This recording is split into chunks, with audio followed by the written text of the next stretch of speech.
Continent of 450 million people spent years being told the same thing. Borders are symbols of the past. Growth is inevitable. The center will always hold. Then the gas bills arrived. Then the grocery prices. Then the boats. In the last 4 years, country after country across Europe has done something the people writing headlines in Brussels and Washington did not see coming. They voted against the parties that had governed them for decades. They backed candidates the mainstream called dangerous and unfit for power. They said something has to change. This is not a story about good guys and bad guys. It is a factual account of what happened, what the numbers actually show, and what Europe could look like in the next several years if these shifts hold. Because the map changed faster than almost anyone predicted, and the reasons behind it are less simple than most people want to admit.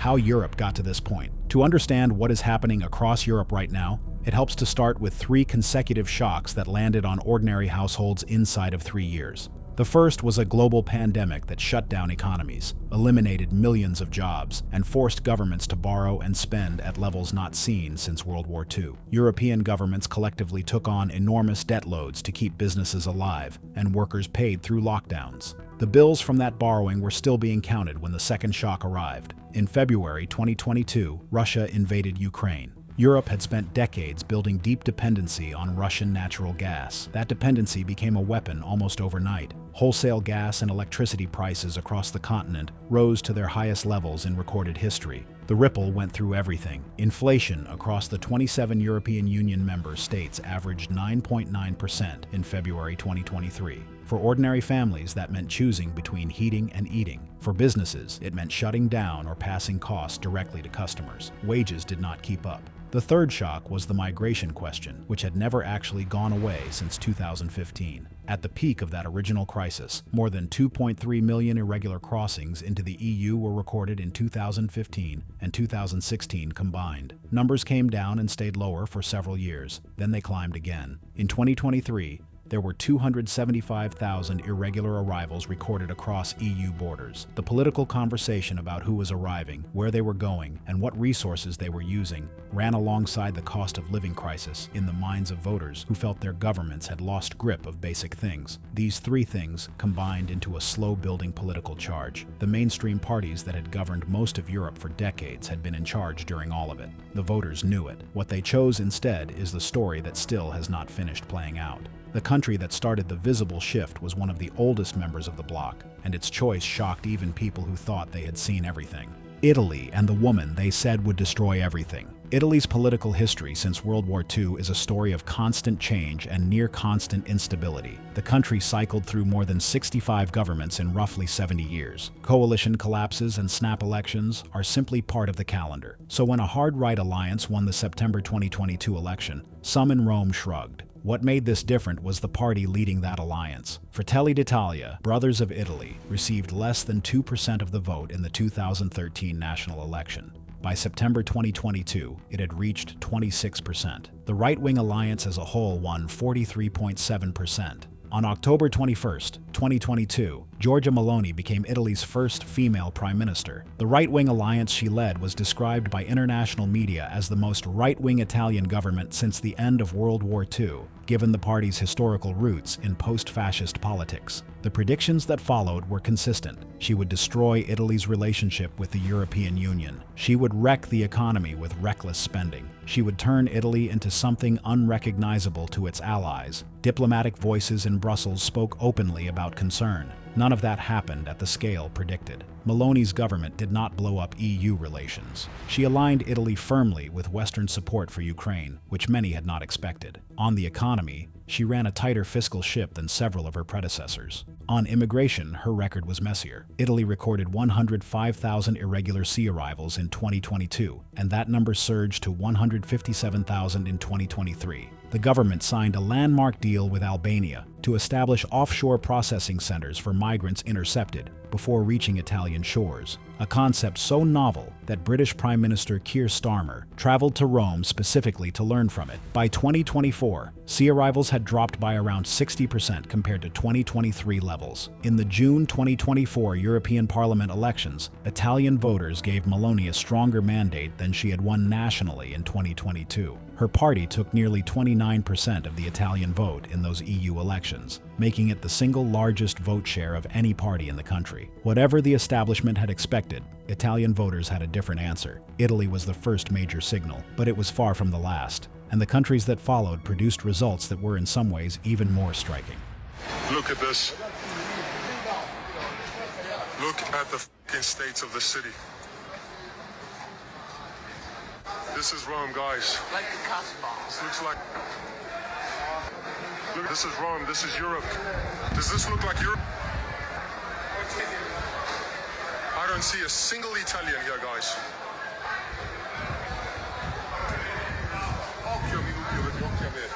See, this is dangerous. Perché? This is what's going on in Italy right now, and they're not showing it in the media because they don't want people to see it. They don't want Americans to see that in Italy they have shut down the whole government, and not by fighting. Everybody just stopped going to work. Everybody stopped paying bills. Everybody stopped getting gas. Stopped grocery shopping and started being at home.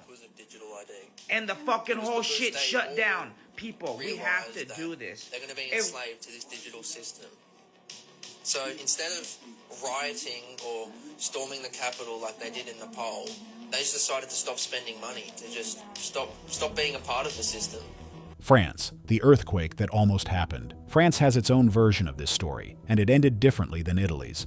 But the underlying numbers are just as important to understand. Marine Le Pen had been the leader of the National Rally Party, known in French as Rassemblement National or RN, for a decade. She had run for president 3 times. Twice she made it to the final runoff, and twice she lost to Emmanuel Macron. The party had a long history of extremism under her father Jean-Marie Le Pen, who co-founded it with open links to far-right and anti-Semitic politics. Marine Le Pen spent years trying to normalize the party, pushing out the most extreme voices, moderating the rhetoric on economics, and making it something closer to mainstream nationalist politics. In the June 2024 European Parliament elections, the National Rally received 31.4% of the French vote, becoming the first French party to top 30% in a European election since 1984. It was more than double the vote share of Macron's own alliance. Macron, stunned by the scale of the loss, made a decision that shocked everyone in France, including many in his own party. He dissolved the National Assembly and called a snap parliamentary election for just 3 weeks later. The first round of that election, held on June 30th, 2024, produced a result that turned heads across the continent. The National Rally and its allies took 33% of the first round vote. Macron's alliance came third with just over 20%. The prospect of France's first far-right government since World War II was suddenly real. Then the established parties did something they had not done in years. They cooperated. The left, the center, and whatever remained of the moderate right formed tactical alliances in local constituencies, withdrawing candidates to prevent splitting the anti-RN vote.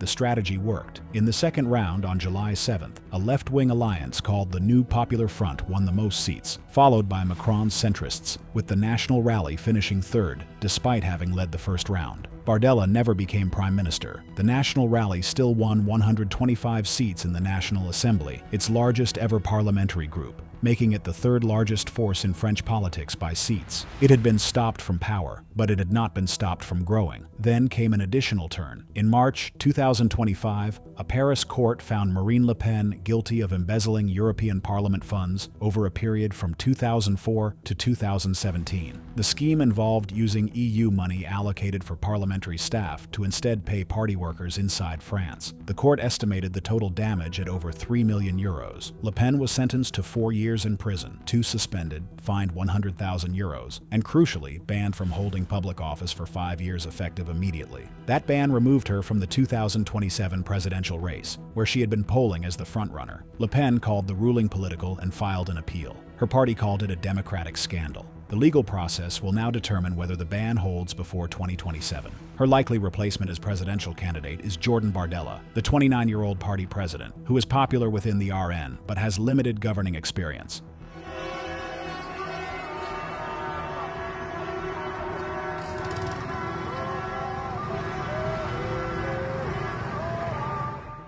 What France showed the rest of Europe is that even a tactical alliance and a criminal conviction can only slow a political tide, not erase it. Germany and the party that refused to stay fringe. Germany's case is in some ways the most significant of all, given the country's history and the weight it carries in European politics. The Alternative for Germany party, known as the AfD, was formed in 2013. Its founding focus was opposition to EU bailouts during the Eurozone debt crisis. It shifted progressively toward anti-immigration and nationalist politics, and by 2021 received 10.4% of the vote in the federal election. It was treated by all other major parties as untouchable, a cordon sanitaire applied across the political spectrum. No coalition, no cooperation, no normalization. Then came the attacks. In December 2024, a man drove a car into a Christmas market in Magdeburg, killing 6 people and injuring hundreds. Days before the February 2025 federal election, a knife attack in Munich killed 2 people. Both attackers had migrant backgrounds. The timing pushed migration and security to the center of the campaign at exactly the moment all parties were finalizing their positions. In the February 23, 2025 federal election, the AfD received 20.8% of the vote, exactly double its 2021 result, finishing second nationally. It was the party's best ever result in a federal election. The governing Social Democrats, who had been in power as part of a 3-party coalition, received just 16.4%, their worst federal result in history. The coalition itself had collapsed months earlier when Chancellor Olaf Scholz dismissed his finance minister, triggering a confidence vote and an early election. The CDU/CSU under Friedrich Merz won with 28.5%. Merz has ruled out any coalition with the AfD and formed a government with the Social Democrats instead. But the AfD's second-place finish, sustained across both Western and Eastern Germany, made it impossible to treat the party as a small protest movement. In the eastern state of Thuringia, a few months earlier, the AfD had won a state election outright, the first time a far-right party had topped a state vote in Germany since World War II. The cordon sanitaire is holding at the federal level for now. Whether it holds at the state level, and whether it survives the next federal election, if the new CDU-SPD coalition fails to deliver, are open questions.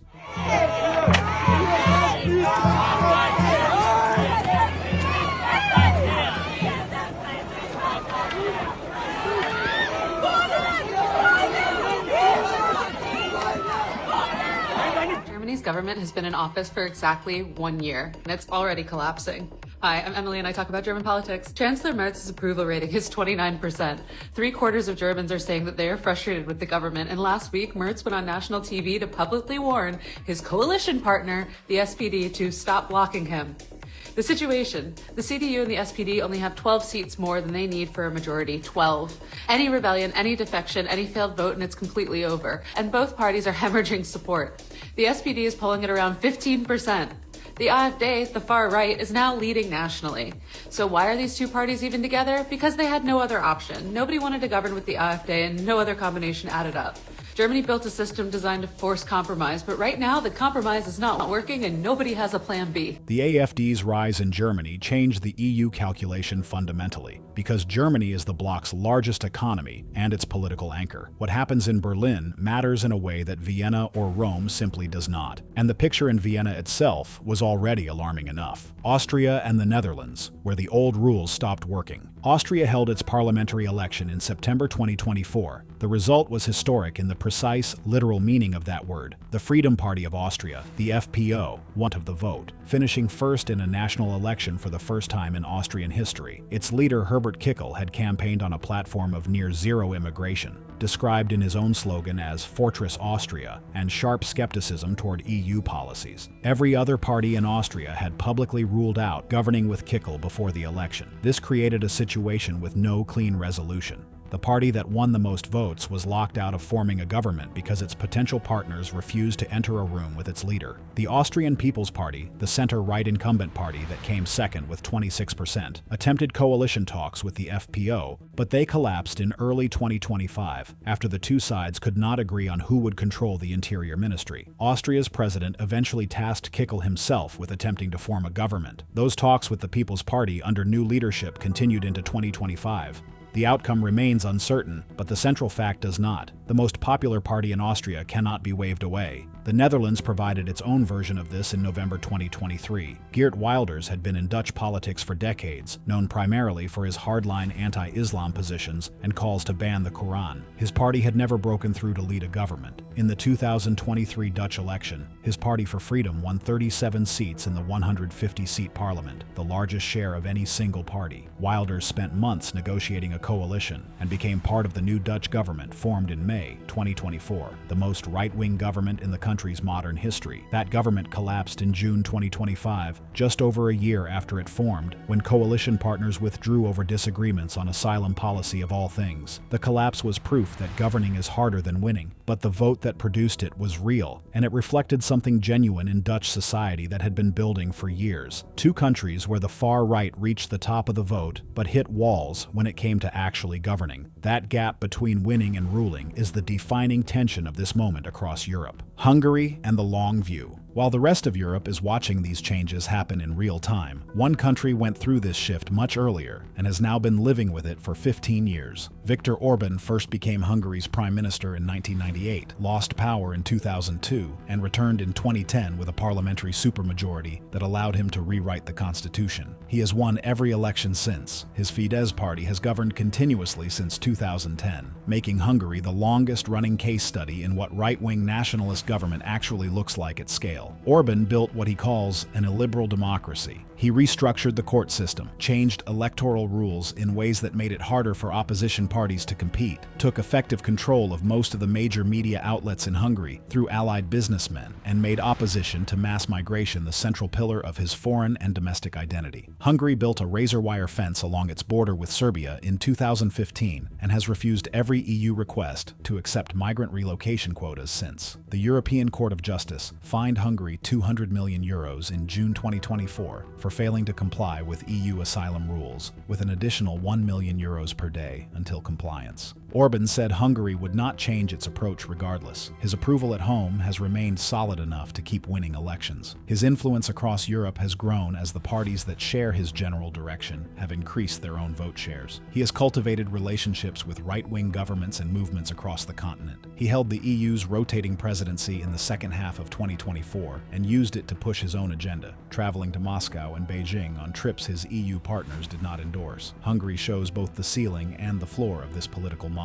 The ceiling is that Orban has maintained power, but isolated Hungary from influence over major EU decisions, costing it significant EU funding through rule of law disputes. The floor is that his core voters have stayed loyal through all of it. The experiment has lasted long enough to produce a real track record, and other European governments are now watching parts of it closely. What comes next? The trend is real. It is also unfinished and fragile in places. In France, the National Rally is the largest opposition force in parliament, and its candidate for 2027 is now whoever can step into Le Pen's position convincingly enough to hold the coalition she built. If her appeal fails and the ban holds, the party faces its biggest test without its most experienced leader. In Germany, the AfD's growth continues at the state level, even as the federal cordon holds. The new CDU-SPD coalition under Friedrich Merz has inherited an economy under pressure, with slow growth and an industrial sector that lost its cheap Russian energy and has not yet found a comparable replacement. If that coalition fails to deliver tangible improvements in living conditions before the next election, the AfD's poll numbers will climb further. In Italy, Meloni has confounded her critics by being more pragmatic in office than her campaign suggested. She remains the most popular leader in the European Council in terms of domestic approval ratings. Her party's performance in both the 2022 national election, and the 2024 European Parliament election shows no sign of reversing. In Austria, a country that has already handed first place to the FPO is now working through the institutional difficulty of what to do with that result. A resolution that leaves the winning party permanently out of government is politically unstable as a long-term arrangement. In the Netherlands, a right-wing coalition collapsed, but the conditions that produced it have not changed. The next Dutch election will test whether the 2023 result was a moment or a movement. The deeper question under all of this is what these voters are actually asking for, and whether any government can deliver it. The research on what drives far-right voting in Europe does not point to a single cause. Some voters are responding to economic anxiety, others to cultural change they feel happened too fast, others to a sense that the institutions governing their lives are run by people who do not share their concerns and do not intend to. One European research review noted that support for right-wing populist parties does not always come from economic deprivation, pointing out that the Netherlands is one of the wealthiest countries on earth and voted for Wilders anyway. That complexity matters because it means simple fixes will not end this. Addressing only migration does not resolve anxiety about wages. Addressing only wages does not resolve anxiety about national identity. The mainstream parties that want to win back these voters are going to have to address several things at once